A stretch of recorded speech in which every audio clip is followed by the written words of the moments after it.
ಎಲ್ಲರಿಗೂ ನಮಸ್ಕಾರ. Welcome back to my channel. ನೀವು ನೋಡ್ತಾ ಇದ್ದೀರಾ ಟಿಚ್ಚಿ ಕಿಚನ್ ಯೂಟ್ಯೂಬ್ ಚಾನಲ್. ನೀವೆಲ್ಲರೂ ಈಗಾಗಲೇ ತಮ್ಮನೇಲಿ ನೋಡಿರ್ತೀರಾ. ಹೌದು, ಅಗಸೆ ಬೀಜದಿಂದ ಕೂದಲಿಗೆ ಯಾವ್ಯಾವ ರೀತಿ ಯೂಸ್ಫುಲ್ ಆಗುತ್ತೆ ಅನ್ನೋದನ್ನು ಈ ವಿಡಿಯೋದಲ್ಲಿ ಶೇರ್ ಮಾಡ್ತೀನಿ. ಅದಕ್ಕೂ ಮುಂಚೆ ಯಾರೆಲ್ಲ ಇನ್ನೂ ಹೊಸದಾಗಿ ನನ್ನ ಚಾನಲ್ನ ನೋಡ್ತಾ ಇದ್ದೀರಾ, ಸಬ್ಸ್ಕ್ರೈಬ್ ಮಾಡ್ಕೊಳ್ದೇ ನೋಡ್ತಾ ಇದ್ದೀರಾ, ಪ್ಲೀಸ್ ಸಬ್ಸ್ಕ್ರೈಬ್ ಮಾಡ್ಕೊಂಡು ನೋಡಿ, ಲೈಕ್ ಮಾಡಿ, ಶೇರ್ ಮಾಡಿ, ಹಾಗೆ ನನ್ನ ಚಾನಲ್ಗೆ ಜಾಯ್ನ್ ಆಗೋ ಮೂಲಕ ನನಗೆ ಸಪೋರ್ಟ್ ಮಾಡಿ. ಈ ಅಗಸೆ ಬೀಜದಲ್ಲಿ ಒಮೆಗಾ 3 ಮತ್ತು ಪ್ರೋಟೀನ್ಸ್ ಮತ್ತು ನ್ಯೂಟ್ರಿಯೆಂಟ್ಸ್ ಎಲ್ಲದೂ ಕೂಡ ಇರೋದ್ರಿಂದ ಕೂದಲು ಬೆಳೆಯೋದಕ್ಕೆ ತುಂಬಾ ಸಹಾಯ ಮಾಡುತ್ತೆ. ಜೊತೆಗೆ ವಿಟಮಿನ್ಸ್ ಇರೋದ್ರಿಂದ ಇದು ಕೂದಲು ದಪ್ಪ ಆಗೋದಕ್ಕೆ, ಸ್ವಲ್ಪ ತುಂಬ ರಫ್ ಆಗಿ ದಪ್ಪ ಆಗಿ ಚೆನ್ನಾಗಿ ಕಪ್ಪಾಗಿ ಬೆಳೆಯೋದಕ್ಕೆ ತುಂಬಾ ಸಹಾಯ ಮಾಡುತ್ತೆ. ಯಾರೆಲ್ಲ ಕೂದಲು ತುಂಬಾ ತೆಳ್ಳಗಿದೆ, ತುಂಬ ಒಂಥರ ಸಣ್ಣಕ್ಕಿರುತ್ತೆ ಅಂತ ಕೂದಲೆಲ್ಲ ತುಂಬಾ ಚೆನ್ನಾಗಿ ದಪ್ಪ ಆಗೋದಕ್ಕೆ ಈ ಅಗಸೆ ಬೀಜ ತುಂಬಾ ಸಹಾಯ ಮಾಡುತ್ತೆ. ಇದರ ಪ್ರಯೋಜನ ನೋಡೋದಾದರೆ ಇದು ಕೂದಲು ಬುಡದಿಂದ ಹಿಡಿದು ಉದ್ದ ಎಲ್ಲಿ ತನಕ ಇರುತ್ತೋ ಅಲ್ಲಿ ತನಕನೂ ದಟ್ಟವಾಗಿ ಕಪ್ಪಾಗಿ ಬೆಳೆಯೋದಕ್ಕೆ ಸಹಾಯ ಮಾಡುತ್ತೆ. ಜೊತೆಗೆ ಇದು ಅಗಸೆ ಬೀಜದಿಂದ ಡ್ರೈನೆಸ್ ಕಡಿಮೆ ಆಗುತ್ತೆ. ಕೆಲವರಿಗೆ ಡ್ರೈ ಆಗಿರುತ್ತೆ ಕೂದಲು, ಎಷ್ಟೇ ಆಯಿಲ್ ಮಸಾಜ್ ಮಾಡಲಿ, ಎಷ್ಟೇ ಹೇರ್ ಪ್ಯಾಕ್ ಹಾಕಲಿ ಅಥವಾ ಯಾವುದೇ ಶಾಂಪು ಬಳಸಿದ್ರೂ ಕೂದಲು ಯಾವಾಗಲೂ ಡ್ರೈ ಆಗಿರುತ್ತೆ. ಅಂಥ ಕೂದಲಿಗೆ ಇದು ಡ್ರೈನೆಸ್ ಕಡಿಮೆ ಮಾಡುತ್ತೆ. ಜೊತೆಗೆ ಇದು ನ್ಯಾಚುರಲ್ ಆಗಿ ಶೈನಿ ಕೊಡುತ್ತೆ, ಫುಲ್ಲು ಶೈನಿ ಆಗಿರುತ್ತೆ ಕೂದಲು. ನಾವೆಷ್ಟೇ ಏನೇ ಪ್ರಾಡಕ್ಟ್ ಯೂಸ್ ಮಾಡಿದ್ರೂ ಕೆಲವರಿಗೆ ಶೈನ್ ಬೇಕು ಅಂತ ಅನಿಸ್ತಾ ಇರೋರಿಗೆ ಅಗಸೆ ಬೀಜನ ಟ್ರೈ ಮಾಡ್ಬೋದು. ಅಗಸೆ ಬೀಜದಿಂದ ಕೂದಲು ಶೈನ್ ಆಗೋದಕ್ಕೆ ಸಹಾಯ ಮಾಡುತ್ತೆ. ಅಗಸೆ ಬೀಜದಿಂದ ನಾವು ಹೇರ್ ಜೆಲ್ನ ಮಾಡ್ಕೊಬೋದು. ಅಂದರೆ ಫುಲ್ಲು ನ್ಯಾಚುರಲ್ ಆಗಿ ಕಂಡೀಷನರ್ ಥರ ಯೂಸ್ ಆಗುತ್ತೆ ಈ ಹೇರ್ ಜೆಲ್ಲು. ಆ ರೀತಿಯಾಗಿ ಹೇರ್ ಜೆಲ್ನ ಮಾಡ್ಕೊಬೋದು ನಾವು. ಹೇರ್ ಜೆಲ್ ಹೇಗಪ್ಪ ಅಂತಂದರೆ, ಮೊದಲಿಗೆ 1-2 ಟೇಬಲ್ ಸ್ಪೂನ್ ಆಗೋಷ್ಟು ಅಗಸೆ ಬೀಜನ ಒಂದು ಪಾತ್ರೆಗೆ ಹಾಕೊಳ್ಳಿ. ಪಾತ್ರೆ ಸ್ವಲ್ಪ ತಳ ದಪ್ಪ ಇರಲಿ, ತುಂಬ ತೆಳ್ಳಗಿರಬಾರ್ದು, ಅದು ಸೀದೋಗುತ್ತೆ. ತಳ ದಪ್ಪ ಇರೋ ಪಾತ್ರೆಗೆ 1-2 ಟೇಬಲ್ ಸ್ಪೂನ್ ಆಗೋಷ್ಟು ಅಗಸೆ ಬೀಜನ ಹಾಕ್ಕೊಂಡು ಅದಕ್ಕೆ 1 ಗ್ಲಾಸ್ ಆಗೋಷ್ಟು ನೀರನ್ನ ಮಿಕ್ಸ್ ಮಾಡಿ, ಅದಾದಮೇಲೆ ಸ್ಟವ್ ಮೇಲೆ ಇಟ್ಟು ಮೀಡಿಯಮ್ ಫ್ಲೇಮಲ್ಲಿ, ತುಂಬ ಲೋ ಫ್ಲೇಮು ಇಲ್ಲ ಹೈ ಫ್ಲೇಮು ಇಲ್ಲ, ಮೀಡಿಯಮ್ ಫ್ಲೇಮಲ್ಲಿ ಚೆನ್ನಾಗಿ ಅದನ್ನು ಬಾಯ್ಲ್ ಮಾಡಬೇಕು. ಅಂದರೆ ಅದು ಚೆನ್ನಾಗಿ ಕುದಿಬೇಕು. ಕುದ್ದಾಗ ಅದು ಜೆಲ್ಲಾಗಿ ಕನ್ವರ್ಟ್ ಆಗುತ್ತೆ, ನಿಮಗೆ ಗೊತ್ತಾಗುತ್ತೆ. ಅಲ್ಲಿ ತನಕ ಚೆನ್ನಾಗಿ ಕುದಿಸ್ಕೊಳ್ಳಿ. ಅದಾದಮೇಲೆ ಇಮ್ಮಿಡಿಯೇಟು ನೀವು ಅದನ್ನು ಸೋದಿಸ್ಕೊಬೇಕಾಗುತ್ತೆ. ಇಮ್ಮಿಡಿಯೇಟು ಸೋದಿಸ್ಕೊಂಡಾದಮೇಲೆ ಸ್ವಲ್ಪ ತಣ್ಣಗಾಗೋದಕ್ಕೆ ಬಿಡಿ, ಅದು ಜೆಲ್ಲಾಗಿ ಕನ್ವರ್ಟ್ ಆಗುತ್ತೆ. ಇಮ್ಮಿಡಿಯೇಟ್ ಯಾಕಪ್ಪ ಸೋದಿಸ್ಬೇಕು ಅಂದರೆ, ನಾವು ತಣ್ಣಗಾದ್ಮೇಲೆ ಸೋದಿಸಿದ್ರೆ ಅದು ಅಗಸೆ ಬೀಜ ಎಲ್ಲ ಜೆಲ್ನೆಲ್ಲ ಅದು ಹೀರ್ಕೊಂಡ್ಬಿಟ್ಟಿರುತ್ತೆ. ಹಾಗಾಗಿ ಇಮ್ಮಿಡಿಯೇಟು ಸೋದಿಸಿಟ್ಕೊಂಬಿಡಿ. ಇನ್ನು ಈ ಜೆಲ್ಲು ಯಾವ್ಯಾವ ರೀತಿ ಯೂಸ್ ಆಗುತ್ತೆ ಅಂತ ನೋಡೋದಾದರೆ, ಮೊದಲಿಗೆ ಈ ಜೆಲ್ಲು ನಮಗೆ ಕಂಡೀಷ್ನರ್ ಆಗಿ ವರ್ಕ್ ಆಗುತ್ತೆ, ಹೇರ್ಗೆ ಕಂಡೀಷ್ನರ್ ಆಗಿ ವರ್ಕ್ ಆಗುತ್ತೆ. ಹೇಗಪ್ಪ ಅಂತಂದರೆ, ನೀವು ಹೇರ್ ವಾಶ್ ಮಾಡಿದ್ಮೇಲೆ ಕೊನೆಯಲ್ಲಿ ಬರೋವಾಗ ಈ ಜೆಲ್ನ ಒಂದು ಸ್ವಲ್ಪ ಮಸಾಜ್ ಮಾಡಿ, ಈ ಜೆಲ್ನ ಅಪ್ಲೈ ಮಾಡಿ ಸ್ವಲ್ಪ ಮಸಾಜ್ ಮಾಡಿ ಹೇರ್ ವಾಶ್ ಮಾಡಿ. ಈ ಜೆಲ್ ಹಚ್ಚಿದ್ಮೇಲೆ ಯಾವುದೇ ರೀತಿ ಶಾಂಪು ಹಾಕೋದೇನು ಬೇಡ, ಹಾಗೆ ಹೇರ್ ವಾಶ್ ಮಾಡಿ ಹಾಗೆ ಬನ್ನಿ. ಇದರಿಂದ ಇದು ನಿಮ್ಮ ಹೇರ್ಗೆ ಕಂಡೀಷ್ನರ್ ಆಗಿ ವರ್ಕ್ ಆಗುತ್ತೆ, ತುಂಬ ಚೆನ್ನಾಗಿ ಶೈನಿಯಾಗಿ ಬರುತ್ತೆ.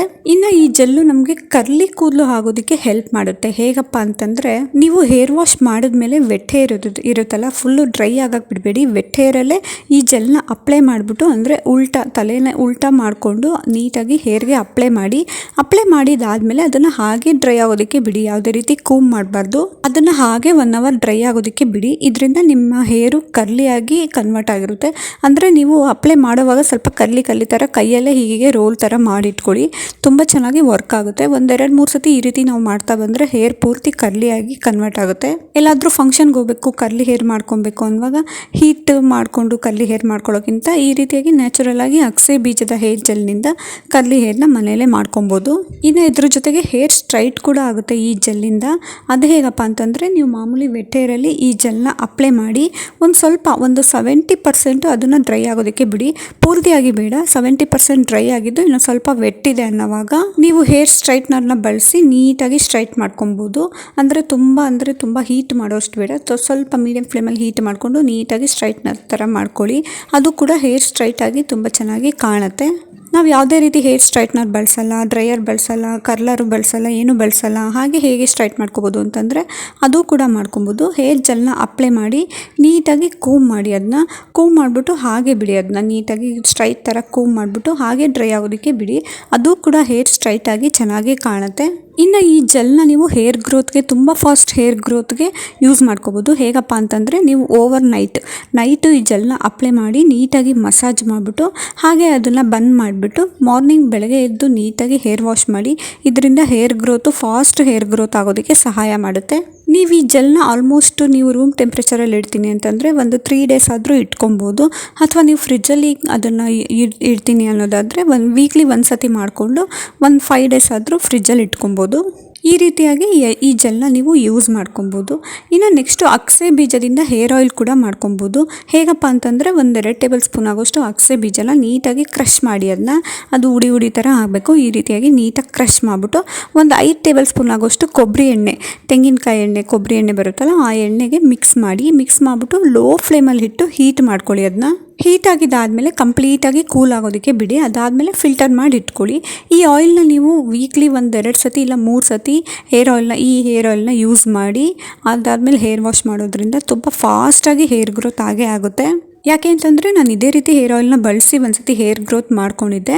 ಅದಾದಮೇಲೆ ನಾನು ಸ್ವಲ್ಪ ಇಶ್ಯೂಸಿಂದ ನಾನು ಹೇರ್ ಡೊನೇಟ್ ಕೂಡ ಮಾಡಿದೆ. ನೀವು ನನ್ನ ಲಾಸ್ಟ್ ವೀಡಿಯೋಸ್ ಎಲ್ಲ ನೋಡಿದರೆ ನಿಮಗೆ ಗೊತ್ತಾಗಿರುತ್ತೆ. ಇನ್ನು ಈ ಅಗಸೆ ಬೀಜನ ಬಳಸ್ಕೊಂಡು ನಾವು ಒಂದಷ್ಟು ಹೇರ್ ಪ್ಯಾಕ್ಗಳನ್ನ ಮನೆಯಲ್ಲೇ ಮಾಡ್ಕೊಬೋದು. ಇದರಿಂದ ತುಂಬ ಚೆನ್ನಾಗಿ ಹೇರ್ ಗ್ರೋತ್ ಆಗುತ್ತೆ, ಆಮೇಲೆ ಡ್ಯಾಂಡ್ರಫ್ ಕಮ್ಮಿ ಆಗುತ್ತೆ, ಆಮೇಲೆ ಡ್ರೈನೆಸ್ ಕಮ್ಮಿ ಆಗುತ್ತೆ. ಇದರ ಜೊತೆಗೆ ಹೇರ್ ಫಾಲ್ ಕಂಟ್ರೋಲ್ ಕೂಡ ಆಗುತ್ತೆ. ಮೊದಲನೇ ಹೇರ್ ಪ್ಯಾಕ್ ನೋಡೋದಾದರೆ ಅಗಸೆ ಬೀಜ 1-2 ಟೇಬಲ್ ಸ್ಪೂನ್ ಆಗೋಷ್ಟು, ಅದಕ್ಕೆ 1 ಟೇಬಲ್ ಸ್ಪೂನ್ ಆಗೋಷ್ಟು ಮೊಸರು, ಆಮೇಲೆ 1 ಟೇಬಲ್ ಸ್ಪೂನ್ ಆಗೋಷ್ಟು ಆಲೋವೆರಾ ಜೆಲ್, ಇವು ಮೂರನ್ನ ಮಿಕ್ಸ್ ಮಾಡಿ ಚೆನ್ನಾಗಿ ಮಿಕ್ಸ್ ಮಾಡಬೇಕು. ಮಿಕ್ಸ್ ಮಾಡಿಬಿಟ್ಟು ಗ್ರೈಂಡ್ ಮಾಡ್ಕೊಳ್ಳಿ. ಏಕೆಂದರೆ ಅಗಸೆ ಬೀಜ ಹಾಕಿರೋದ್ರಿಂದ ಗ್ರೈಂಡ್ ಮಾಡ್ಕೊಳ್ಳಿ. ಈ ರುಬ್ಕೊಂಡಿರೋ ಪೇಸ್ಟನ್ನ ಹೇರ್ ಬುಡದಿಂದ ಹಿಡಿದು ಕೂದಲು ಎಲ್ಲಿ ತನಕ ಲೆಂತ್ ಇರುತ್ತೋ ಅಲ್ಲಿ ತನಕನೂ ಅಪ್ಲೈ ಮಾಡಿ. ಅದಾದಮೇಲೆ 30 ಮಿನಿಟ್ ಬಿಟ್ಟು ಹೇರ್ ವಾಶ್ ಮಾಡಿ. ಕಂಪ್ಲೀಟಾಗಿ ತಣ್ಣೀರಲ್ಲೇ ಹೇರ್ ವಾಶ್ ಮಾಡಿ. ನೀವು ಯಾವ ಶಾಂಪು ಬಳಸ್ತೀರೋ ಆ ಶಾಂಪು ಯೂಸ್ ಮಾಡಿಕೊಂಡು ಹೇರ್ ವಾಶ್ ಮಾಡಿ. ಇದರಿಂದ ಹೇರು ನ್ಯಾಚುರಲ್ ಆಗಿ ಶೈನ್ ಆಗುತ್ತೆ, ಗ್ರೋತ್ ಆಗೋದಕ್ಕೆ ಸ್ಟಾರ್ಟ್ ಆಗುತ್ತೆ. ಅದಾದಮೇಲೆ ಡ್ರೈನೆಸ್ ಕಮ್ಮಿ ಆಗುತ್ತೆ ಮತ್ತು ಹೇರ್ ಫಾಲ್ ಆಗೋದು ಕಂಟ್ರೋಲ್ ಆಗುತ್ತೆ. ಇನ್ನು 2ನೇ ಹೇರ್ ಪ್ಯಾಕ್ ನೋಡೋದಾದರೆ 2 ಟೇಬಲ್ ಸ್ಪೂನ್ ಆಗೋಷ್ಟು ಅಗಸೆ ಬೀಜ, ಅದಕ್ಕೆ ಒಂದು ಸ್ವಲ್ಪ ಪುದೀನ ಸೊಪ್ಪು, ಒಂದು ಸ್ವಲ್ಪ ಕರ್ಬೇವಿನ ಸೊಪ್ಪು, ಅದ್ರ ಜೊತೆಗೆ ಒಂದು ಸ್ವಲ್ಪ ಅಂತಂದರೆ 2-3 ಎಲೆ ಆಗೋಷ್ಟು ದಾಸವಾಳದ ಎಲೆ, ಇದನ್ನು ಮಿಕ್ಸ್ ಮಾಡಿ ನೀಟಾಗಿ ಗ್ರೈಂಡ್ ಮಾಡ್ಕೊಳ್ಳಿ. ತುಂಬ ಪೇಸ್ಟ್ ಆಗಿರಬೇಕದು, ಏಕೆಂದರೆ ತರಿ ಆಗಿದ್ದರೆ ಅದು ಹೇರ್ಗೆ ಅಪ್ಲೈ ಆಗೋಲ್ಲ. ತುಂಬ ನುಣ್ಣಗೆ ಗ್ರೈಂಡ್ ಮಾಡಿಕೊಂಡು ಅದನ್ನು ಹೇರ್ ಬುಡದಿಂದ ಹಿಡಿದು ಕೂದಲು ಎಲ್ಲಿ ತನಕ ಲೆಂತ್ ಇರುತ್ತೋ ಅಲ್ಲಿ ತನಕನೂ ಅಪ್ಲೈ ಮಾಡಿ. ಆಮೇಲೆ ಆ್ಯಸ್ ಯೂಶುವಲ್ ತಣ್ಣೀರಲ್ಲಿ ಹೇರ್ ವಾಶ್ ಮಾಡಿ ಫುಲ್ಲು ಡ್ರೈ ಆಗೋದಕ್ಕೆ ಬಿಡಿ. ಇದರಿಂದನೂ ಕೂಡ ಕೂದಲು ಬೇಗನೆ ದಪ್ಪವಾಗಿ ಉದ್ದವಾಗಿ ಬೆಳೆಯೋದಕ್ಕೆ ಸ್ಟಾರ್ಟ್ ಆಗುತ್ತೆ. ಇನ್ನು ಹೇರ್ ಡ್ಯಾಂಡ್ರಫು ತುಂಬಾ ಇದೆ. ಯಾವುದೇ ಪ್ರಾಡಕ್ಟ್ ಯೂಸ್ ಮಾಡಲಿ, ಯಾವುದೇ ಹೇರ್ ಪ್ಯಾಕ್ ಯೂಸ್ ಮಾಡಲಿ, ಯಾವುದೇ ಶಾಂಪು ಆಯಿಲ್ ಯೂಸ್ ಮಾಡಿದ್ರೂ ಕಮ್ಮಿ ಆಗ್ತಿಲ್ಲ ಅನ್ನೋರಿಗೆ ಒಂದು ಸೀಕ್ರೆಟ್ ಆಗಿರೋ ಒಂದು ಹೇರ್ ಮಾಸ್ಕ್ನ ಹೇಳ್ಕೊಡ್ತೀನಿ. ಏನಪ್ಪ ಅಂತಂದರೆ 1-2 ಟೇಬಲ್ ಸ್ಪೂನ್ ಆಗೋಷ್ಟು ಅಗಸೆ ಬೀಜ, 2 ಟೇಬಲ್ ಸ್ಪೂನ್ ಆಗೋಷ್ಟು ಮೆಂತ್ಯ ಕಾಳು ರಾತ್ರಿನೇ ನೆನೆಸಿಡಬೇಕು. ಓವರ್ ನೈಟು ನೆನೆಸಿಡಿ ಅದನ್ನು ನೀರಲ್ಲಿ. ಎರಡನ್ನೂ ಒಂದೇ ಬೌಲಲ್ಲಿ ನೆನೆಸಿಟ್ರೆ ತೊಂದರೆ ಏನಿಲ್ಲ.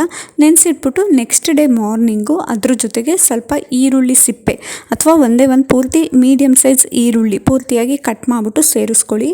ಅದನ್ನು ನೀಟಾಗಿ ಪೇಸ್ಟ್ ಮಾಡ್ಕೊಳ್ಳಿ. ತುಂಬ ತರಿ ಆಗಲ್ಲ, ನುಣ್ಣಗೆ ಪೇಸ್ಟ್ ಮಾಡ್ಕೊಳ್ಳಿ. ಆ ಪೇಸ್ಟ್ಗೆ ಏನು ಮಾಡಿ ಸ್ವಲ್ಪ ಹೆಡ್ ಆ್ಯಂಡ್ ಶೋಲ್ಡರ್ ಶಾಂಪು ಬರುತ್ತೆ, ಅಂದರೆ ಮಾರ್ಕೆಟ್ಗಳಲ್ಲಿ ಸಿಗುತ್ತೆ. ನಾನು ಯಾವುದೇ ರೀತಿ ಪ್ರಮೋಟ್ ಮಾಡ್ತಾಯಿಲ್ಲ, ಏಕೆಂದರೆ ನಾನು ಆಲ್ರೆಡಿ ಯೂಸ್ ಮಾಡಿದ್ದೆ ಇದನ್ನು ಡ್ಯಾಂಡ್ರಫ್ಗೋಸ್ಕರ.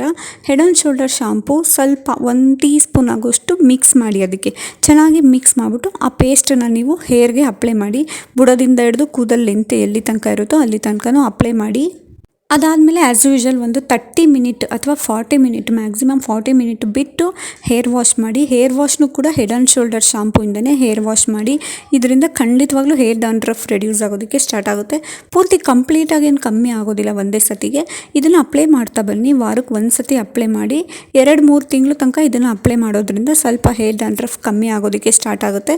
ಆಮೇಲೆ ಹೇರ್ ಗ್ರೋತ್ ಆಗೋದಕ್ಕೆ ಸಹಾಯ ಮಾಡುತ್ತೆ. ಇನ್ನು ತುಂಬ ಫಾಸ್ಟೆಸ್ಟ್ ಹೇರ್ ಗ್ರೋತ್ ಆಗಬೇಕು ಅಂತಂದರೆ ನಾನು ಮೊದಲೇ ಹೇಳ್ದಂಗೆ 2 ಟೇಬಲ್ ಸ್ಪೂನ್ ಆಗೋಷ್ಟು ಅಗಸೆ ಬೀಜ, 2 ಟೇಬಲ್ ಸ್ಪೂನ್ ಆಗೋಷ್ಟು ಮೆಂತ್ಯ ಕಾಳನ್ನ ಓವರ್ ನೈಟೇ ನೆನೆಸಿಡಿ. ಅದು ನೆಕ್ಸ್ಟ್ ಡೇ ಮಾರ್ನಿಂಗು ಅದ್ರ ಜೊತೆಗೆ 1 ಮೀಡಿಯಮ್ ಸೈಜ್ ಈರುಳ್ಳಿ, ಅದಾದಮೇಲೆ 1-2 ಕಡ್ಡಿ ಆಗೋಷ್ಟು ಕರ್ಬೇವಿನ ಸೊಪ್ಪು, 2 ಅಥವಾ 3 ಎಲೆ ಆಗೋಷ್ಟು ಪುದೀನ ಸೊಪ್ಪು, ಇದಿಷ್ಟನ್ನು ಚೆನ್ನಾಗಿ ಗ್ರೈಂಡ್ ಮಾಡ್ಕೊಳ್ಳಿ ಮಿಕ್ಸ್ ಮಾಡಿಕೊಂಡು. ಅದಾದಮೇಲೆ ಈ ಮಾಸ್ಕ್ನ ಹೇರ್ಗೆ ಅಪ್ಲೈ ಮಾಡಿ. ಆಮೇಲೆ 40 ಮಿನಿಟ್ ಬಿಟ್ಟು ಹೇರ್ ವಾಶ್ ಮಾಡಿ. ಇದರಿಂದ ತುಂಬ ಚೆನ್ನಾಗಿ ಹೇರ್ ಗ್ರೋತು ಫಾಸ್ಟಾಗಿ ದಪ್ಪವಾಗಿ ಕಪ್ಪಾಗಿ ಬೆಳೆಯೋದಕ್ಕೆ ಸಹಾಯ ಮಾಡುತ್ತೆ. ಇನ್ನು ಇದೆಲ್ಲ ಆಗಿತ್ತು ಅಗಸೆ ಬೀಜದಿಂದ ಯಾವ್ಯಾವ ರೀತಿ ಕೂದಲಿಗೆ ಪ್ರಯೋಜನ ಅನ್ನೋದನ್ನು ಈ ವಿಡಿಯೋದಲ್ಲಿ ಪೂರ್ತಿಯಾಗಿ ನಿಮ್ಮ ಜೊತೆ ಶೇರ್ ಮಾಡಿದ್ದೀನಿ. ಇದರ ಜೊತೆಗೆ ನಿಮಗೂ ಯಾವುದಾದ್ರೂ ಹೇರ್ ಮಾಸ್ಕು ಅಥವಾ ಹೇರ್ ಆಯಿಲು, ಅಗಸೆ ಬೀಜದಿಂದ ಯಾವ ರೀತಿ hair oil, hair mask use ಮಾಡ್ಬೋದು ಅನ್ನೋದು ಗೊತ್ತಿದ್ದರೆ ನನಗೆ ಕಮೆಂಟ್ ಮಾಡಿ. ನೆಕ್ಸ್ಟ್ ಟೈಮ್ ನಾನು ಟ್ರೈ ಮಾಡಿಬಿಟ್ಟು ಅದು ವರ್ಕ್ ಆದರೆ ನಿಮ್ಮ ಜೊತೆ ಶೇರ್ ಮಾಡ್ತೀನಿ. ಈ ವಿಡಿಯೋನ ಪೂರ್ತಿಯಾಗಿ ನೋಡಿ. ನಿಮ್ಗೇನಾದರೂ ಇಷ್ಟ ಆಗಿದ್ದರೆ ಇದರಲ್ಲಿ ಯಾವ ರೀತಿ ಮಾಸ್ಕ್ನ ಬಳಸ್ಬೋದು ಅಂತ ನಿಮ್ಗೇನಾದರೂ ಅನಿಸಿದ್ರೆ ಅದನ್ನು ಕಮೆಂಟ್ ಮೂಲಕ ಕಮೆಂಟ್ ಮಾಡಿ. ನನಗನ್ಸುತ್ತೆ ಈ ವಿಡಿಯೋ ನಿಮಗೆ ಇಷ್ಟ ಆಗಿರುತ್ತೆ ಅಂತ. ಇಷ್ಟ ಆಗಿದ್ರೆ ಪ್ಲೀಸ್ ಒಂದು ಲೈಕ್ ಮಾಡಿ, ಶೇರ್ ಮಾಡಿ. ಹಾಗೆ ಹೊಸದಾಗಿ ನನ್ನ ಚಾನಲ್ನ ನೋಡ್ತಾ ಇದ್ದರೆ ಪ್ಲೀಸ್ ಸಬ್ಸ್ಕ್ರೈಬ್ ಮಾಡ್ಕೊಂಡು ನೋಡಿ. ಇನ್ನಷ್ಟು ಹೊಸ ವೀಡಿಯೋಸ್ಗಳಿಗೆ, ಹೊಸ ಅಪ್ಡೇಟ್ಸ್ಗಳಿಗೆ ನನ್ನ ಚಾನಲ್ನ ಹೀಗೆ ನೋಡ್ತಾ ಇರಿ. ಹೀಗೆ ನನಗೆ ಸಪೋರ್ಟ್ ಮಾಡ್ತಾ ಇರಿ. Thank you for watching.